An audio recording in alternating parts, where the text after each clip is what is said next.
It was always the Jags. It's always the Jags. It's always the Jags.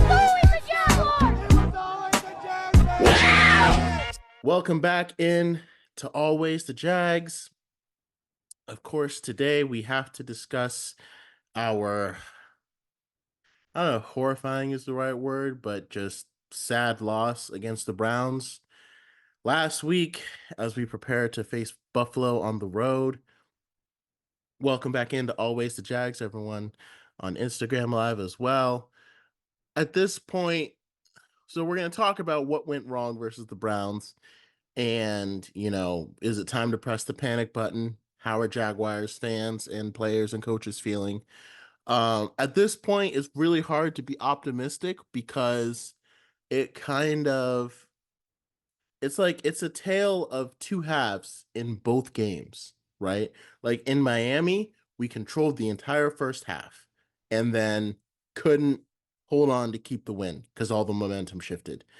And then in the Browns game, we were asleep the entire first half and then finally woke up in the second half and were able to switch the momentum to our side, but we still couldn't hold on. And, like I said, the Miami game, that loss, I feel like was inexcusable on our offense because Miami's defense is not that good. And I don't want to blame this loss on our defense on the other hand, because our defense still played well, right?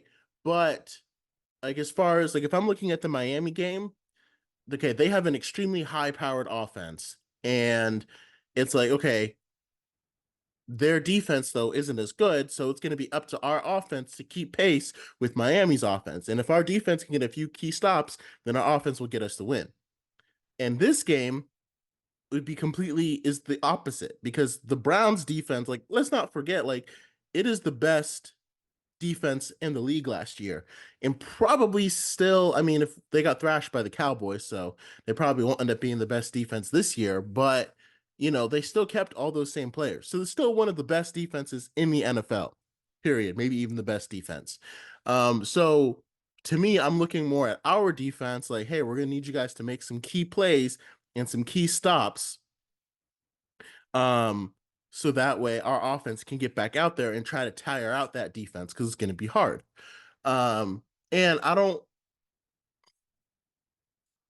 then our defense then ended up playing well, but I feel like our defense didn't really play well until Trevor had hit that big shot to Brian Thomas Jr.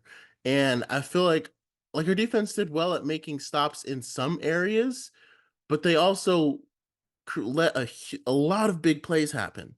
The Browns scored on their opening drive. They've got two backup tackles in there. Trayvon Walker and Josh Allen, I feel like, should have had 3 sacks apiece. They should have been eating those guys alive. And again, overall, if you hold a team to less than 20 points, if your offense can't score 20 points in the NFL, if your team is holding a team to less than 20 points, that's a good defense. That is a very good defense, especially in the NFL right now that is very geared towards offenses. And your offense should be able to score more than 20 points. That's a winning recipe. We went over the same thing back when it was Blake Bortles in 2018. And it's I don't know what it is and why we can't get our offense to connect with Trevor. So we'll kind of go through the game and where everything kind of fell apart.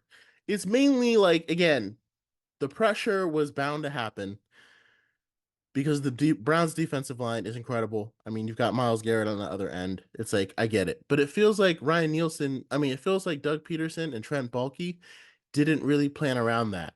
It kind of felt like they were they didn't really they had some chips on Myles Garrett, but they weren't really double teaming him.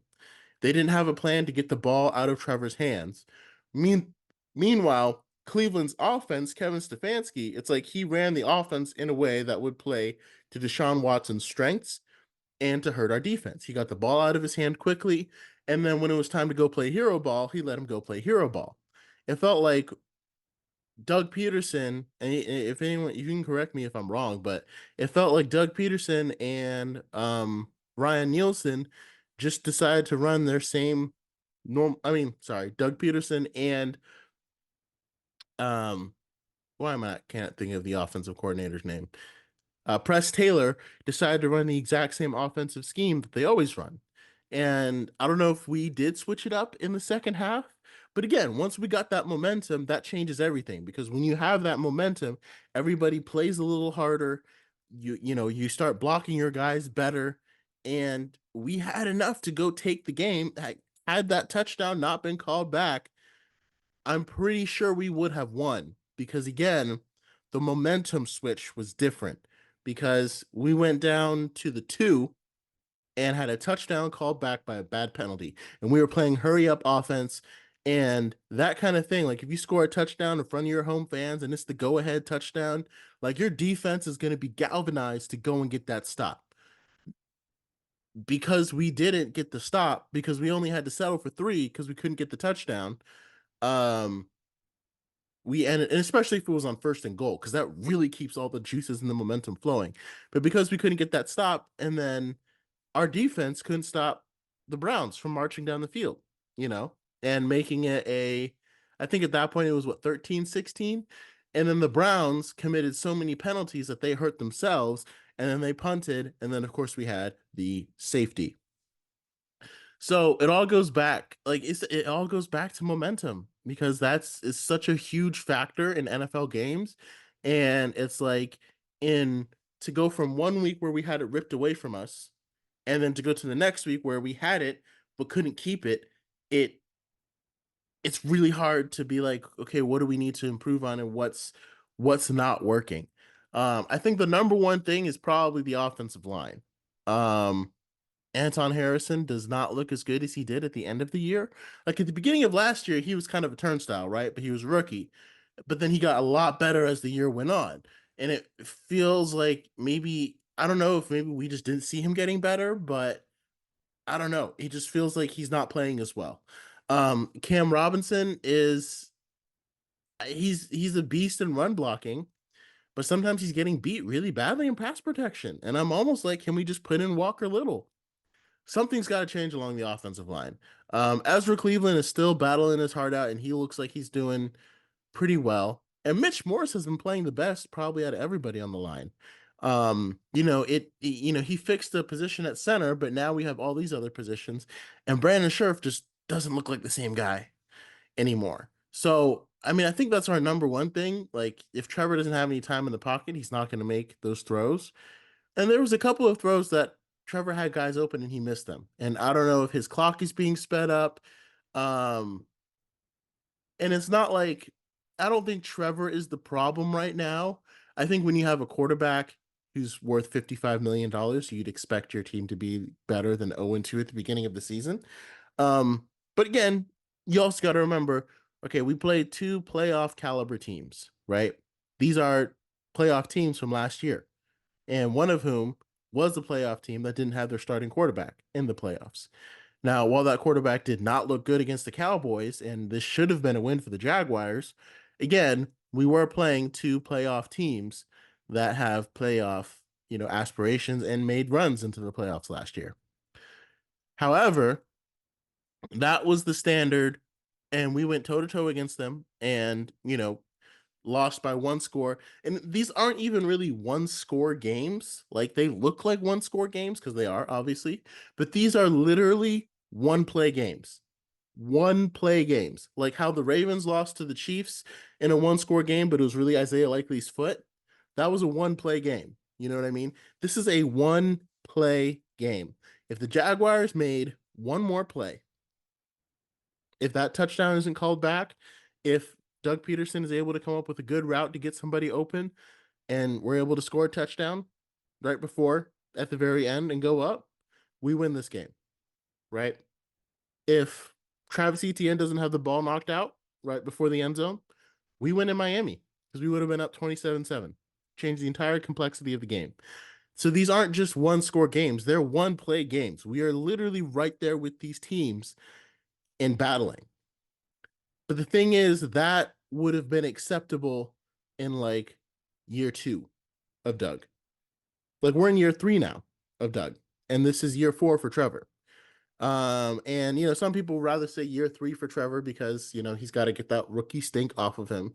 And I agree, Urban Meyer obviously did a lot to traumatize our quarterback and our franchise, so we don't have to count that.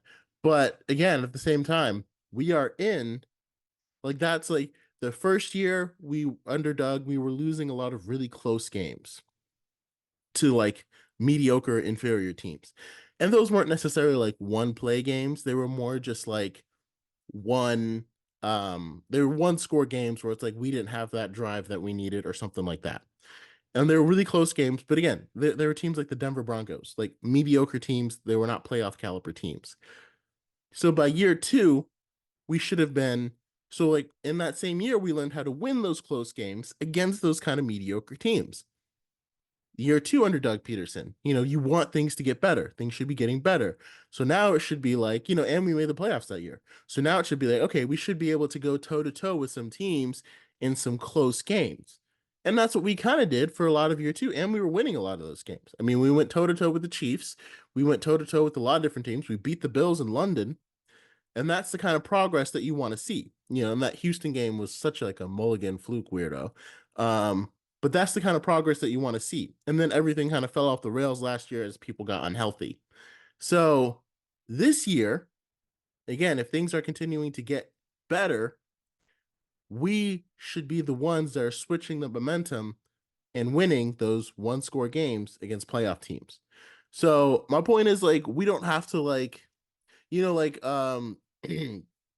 looked at the power rankings and right now the Jaguars are listed at like 22 and the Chargers are listed at 20 at like number 7 on the power rankings. And I'm like, that's just, I'm not gonna say it's ridiculous, but it's pretty ridiculous because it's like, okay, and the Chargers are 2-0 and we're winless, right? Okay, if we had the Panthers and the Raiders as our first 2 opponents of the season, I know the Raiders just beat the Ravens, but still, if we had the Panthers and the Raiders as our first 2 opponents of the season, we would be 2-0 too. Okay, so I mean the Chargers, like I said, Jim Harbaugh's doing a great job, but they are not these world beaters. All right, and we did start off with a really tough schedule, um, and that can make all the difference. But at the same time, last year we started off with a pretty soft schedule, and we did really well at the beginning of the year, and then we ended up falling off.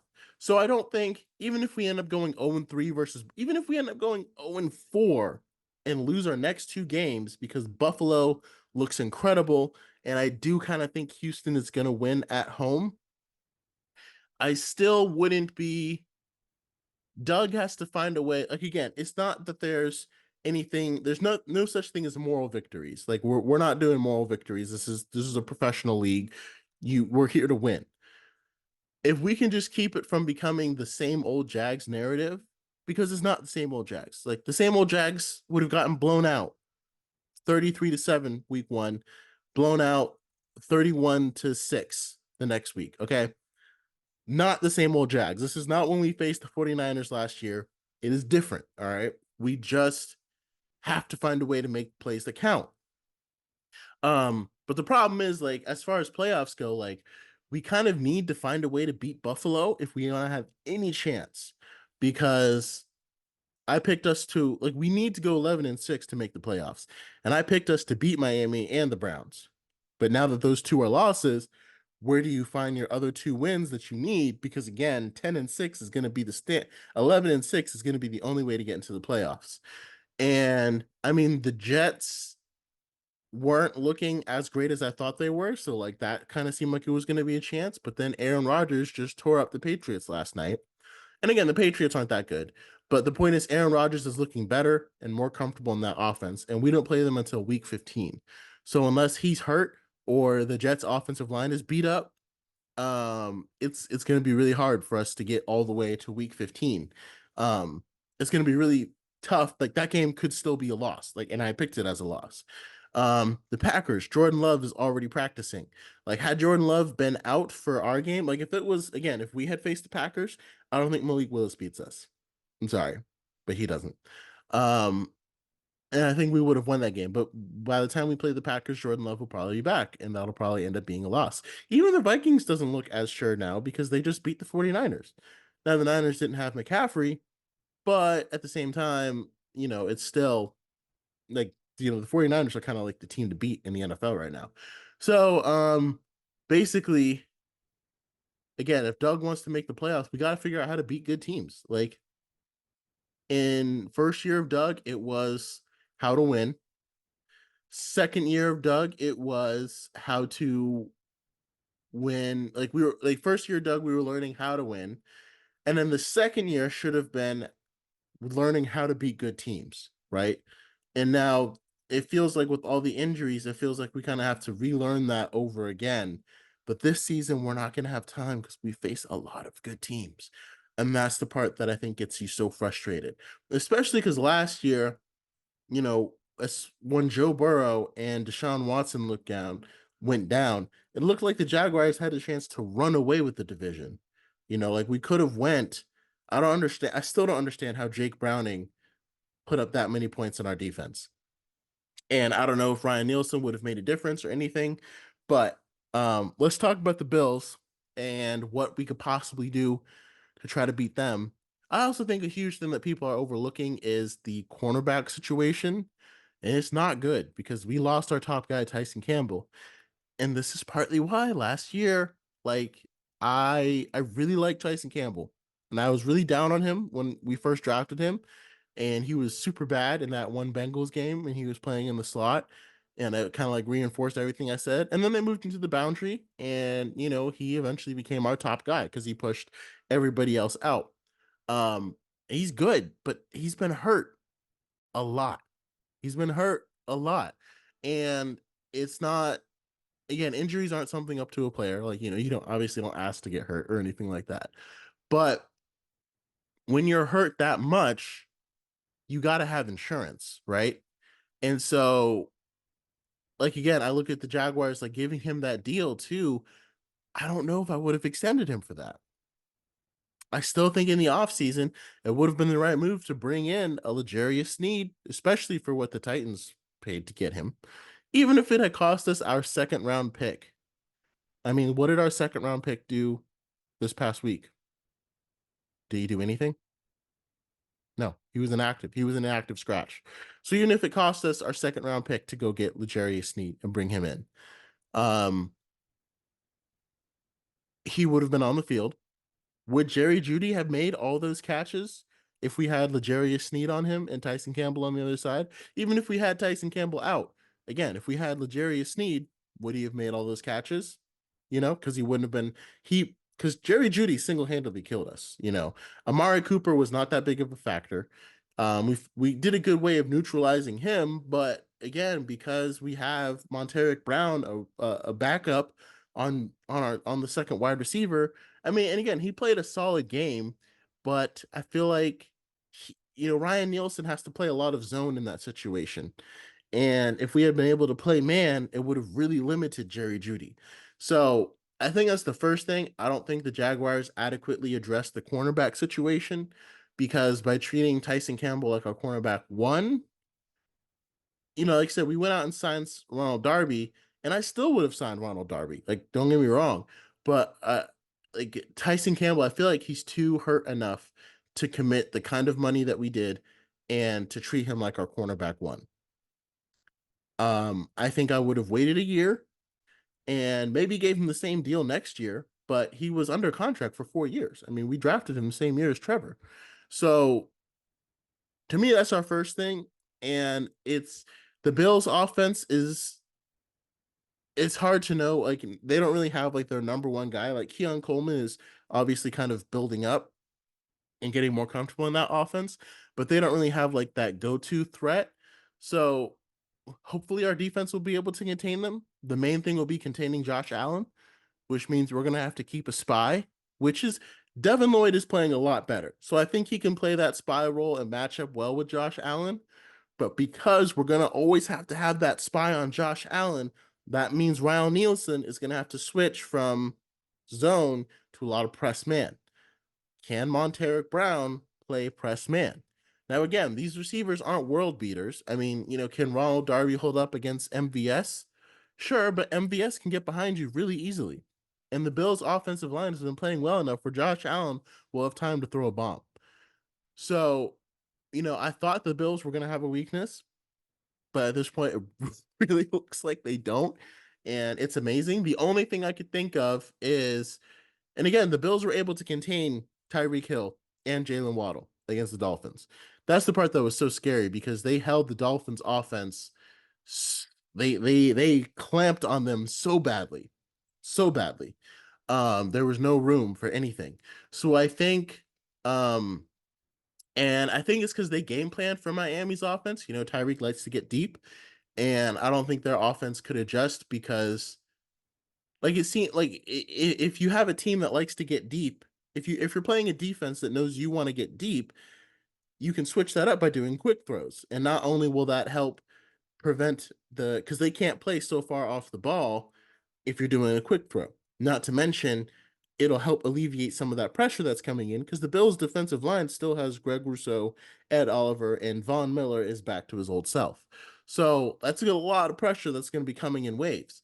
But I don't know if the Dolphins just didn't adjust to try to do quick throws or if the Bills bottled it up underneath. This is a game where I really wish we had Evan Ingram, but we don't, unfortunately. So I think that'll just kind of be the answer. Keep hitting underneath and taking the slant routes and letting yards after catch kind of do the work. And see if it'll open up that big play for Brian Thomas Jr. Keep letting him streak down the field because he's going to beat those backs eventually. And I think that's kind of the thing. Like, Brian Thomas Jr., he's so good. He's so fast. And I really do like that we picked him. I know I originally had mock draft us to take a cornerback there, and I still kind of think that was I still wish we had a cornerback, able to pick one up in the second round, but we couldn't, because there weren't any left to pick in the second round. TJ Tampa, you could have gotten, but I don't know how well he's really been playing and if it would have made a difference. And we ended up going with Jerry and Jones anyway. So I say all that to say, again, I do think it would have been a better choice to bring in L'Jarius Sneed and just extend him. And then again, we got a whole nother year for Tyson. Put that off into the future. But as far as defending this Bills offense, I think the quick throws across the middle, Christian Kirk needs to come alive. I don't know what's been happening. I don't know if he's just not getting open, if he's lost a step, if he's still trying to recover from that injury. But like unfortunately, we don't have a whole nother year for him to get back to his normal self. And I think that's the thing that we're kind of looking at the depth of our roster. Like, the Bills, Von Miller didn't get back to his normal self until this year, right? But the Bills still made the playoffs last year, and they still made a deep playoff run last year because they have depth everywhere. And they could afford, Von Miller not being at his best. We can't afford Christian Kirk not being at his best. We need him to come back, and we need him to come back strong. And he's going to be the difference maker in this game. Because I don't know who the Bills slot cornerback is. But again, if Christian Kirk gets matched up with the linebacker, across the middle is going to be where to hit. Because the Bills are going to get pressure because our offensive line can't block as well.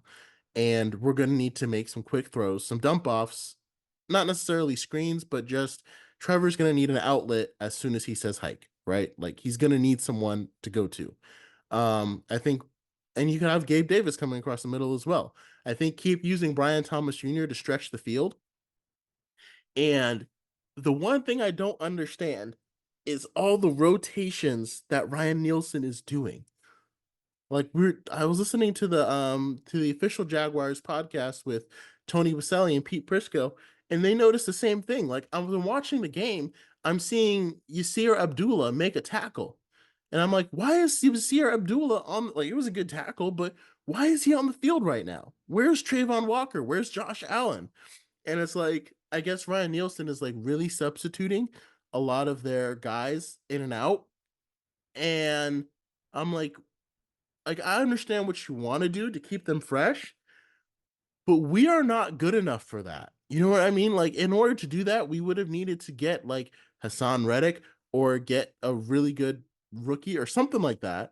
But we are not good enough to not have our best players on the field at all times. Like, I mean, to me, a slightly winded Josh Allen or Trayvon Walker is better than Yasir Abdullah. right? Like it's a no-brainer. The whole goal of your defense is to force a 3-and-out. If you force a 3-and-out, they're off the field, right? So like at least for the first 3 downs of every drive, I'm having my best players on the field no matter what.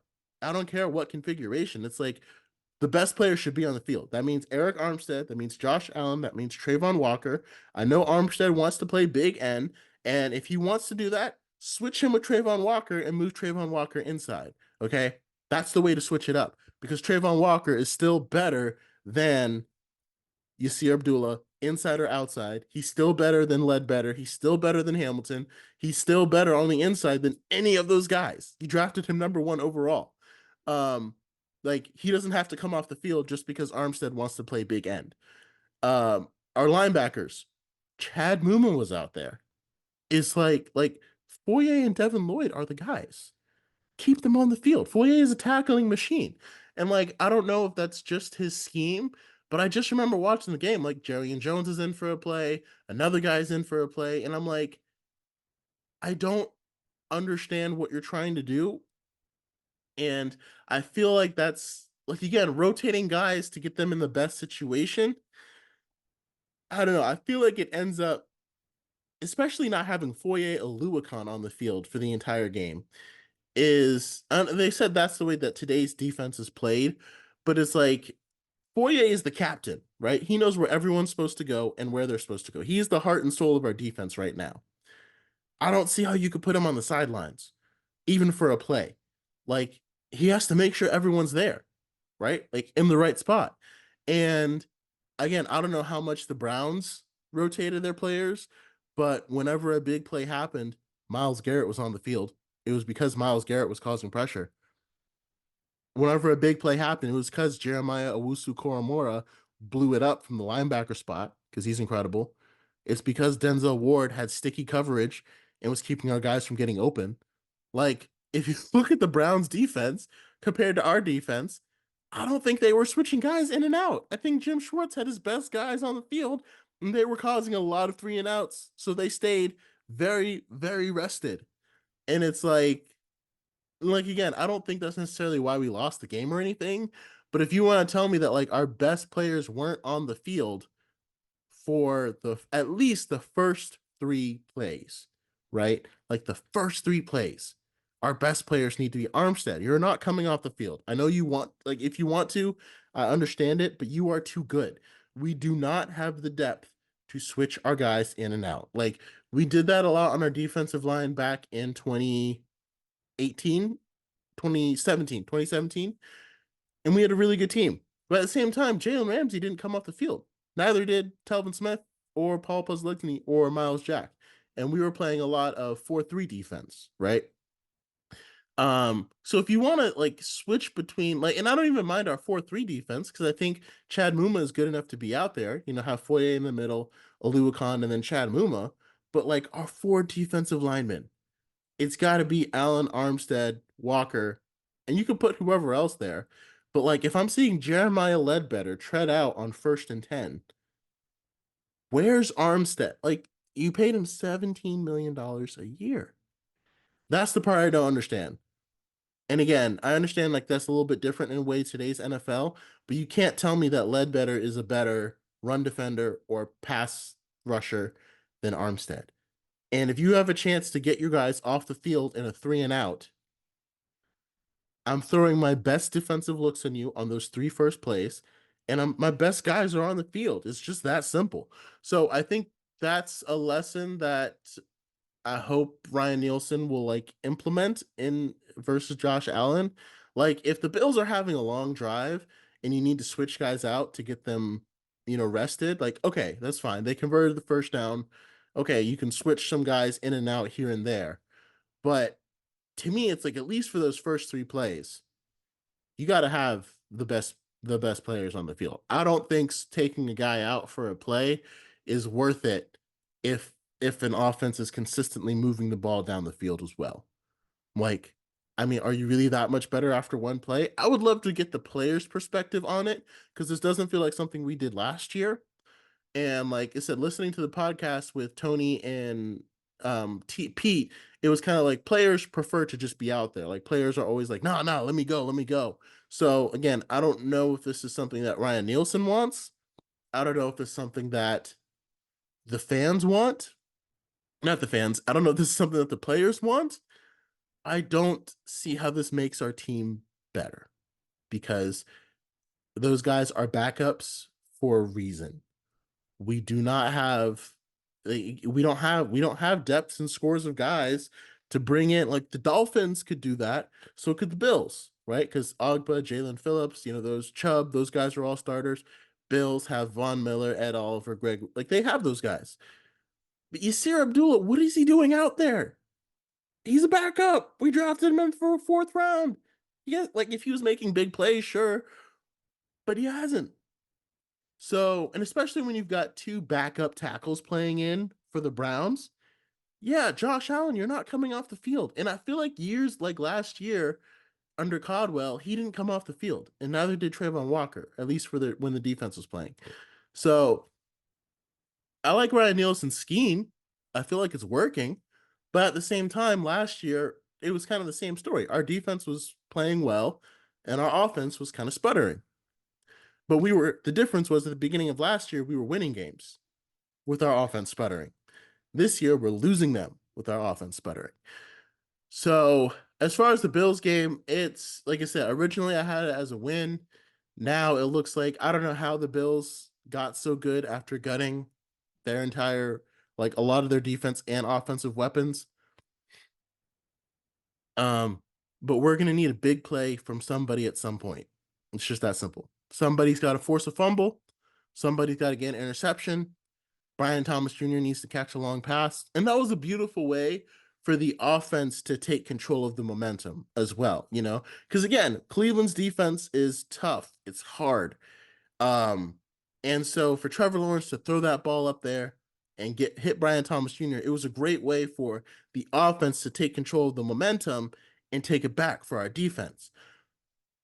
And again, on those last three drives, I'd have to look at them again to see. But I'm like, if for those first three plays after the Jags had to settle for a field goal, those first three plays when the Browns just drove all the way down the field, on those very first three plays, if Josh Allen, Eric Armstead, maybe Hamilton or some other defensive tackle, like you could rotate the third defensive tackle spot, and Josh Allen with Foye Oluokun and Devin Lloyd. And if you wanted to go nickel, have Jerry and Jones in the slot, and then Darby and Brown, Cisco and Johnson all playing. If those guys were not on the field for the first three plays, I have a problem.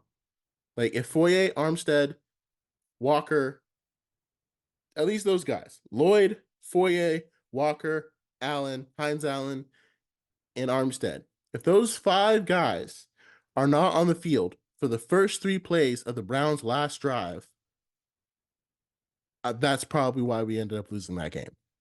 Because those are our best guys. Like, if someone's starting their backup tackles and your backup defensive end is in there, what are you doing? Where's your advantage? You have you $30 million guy, $30 million a year because he plays like it. He's on the field the entire time. So I'll watch a little closer for this Monday night game to see if that's what we do. And I hope to God that we do. I hope we get some fan letters to Ryan Nielsen. Because again, I like his scheme. And I don't think you can convince me that his scheme works better by switching guys out. Like, I don't know if he asked them to do a lot, and that tires them out quicker. But this is football. This is professional football. They're professional athletes. I think they can handle it. And again, it's not necessarily saying like you shouldn't sub guys in at all. It's just at least the first three plays, because those are the money downs. The first three plays, if you have a chance to cause a 3 and out, you're not going to do it without your best guys on the field. So I guess that'll wrap up this episode. Let me know what you guys think about the Bills game. I mean, like I said, Tony and Pete definitely locked us winning against the Browns. If we had won against the Browns, I would feel a lot better about us going into Buffalo because I do think the Browns defense is better than Buffalo's. But now I'm not so sure. Like our one bright spot has been Brian Thomas Jr. He's been the kid that's been kind of doing it all. And it'd be hard to say, like I wasn't planning for him to turn into our number one wide receiver this soon, but he kind of is already. Like he's the guy. Um, and I know like forcing the ball to Calvin Ridley didn't really work, but also Calvin Ridley, I don't think he got open as well as Brian Thomas Jr. does.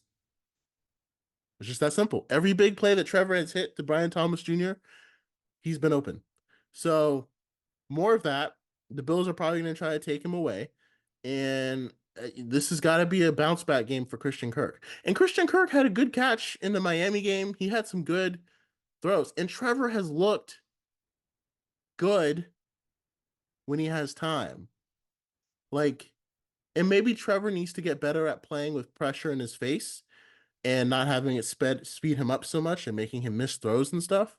Um, but it seems like when he's had time, he's made some nice throws, right? But we need to see the consistency in it happening all the time. And we need to see our offense coach away for him to be better when he's got pressure because he's going to have pressure for the rest of the year. And you look back at our draft and it's like, yeah, you're out there with a guard who's a right guard who's clearly not playing at the level that he used to play at. And it makes you wonder, like, maybe we should have drafted a guard in the second round, you know? I would have been fine with that, instead of taking a defensive tackle that didn't even suit up.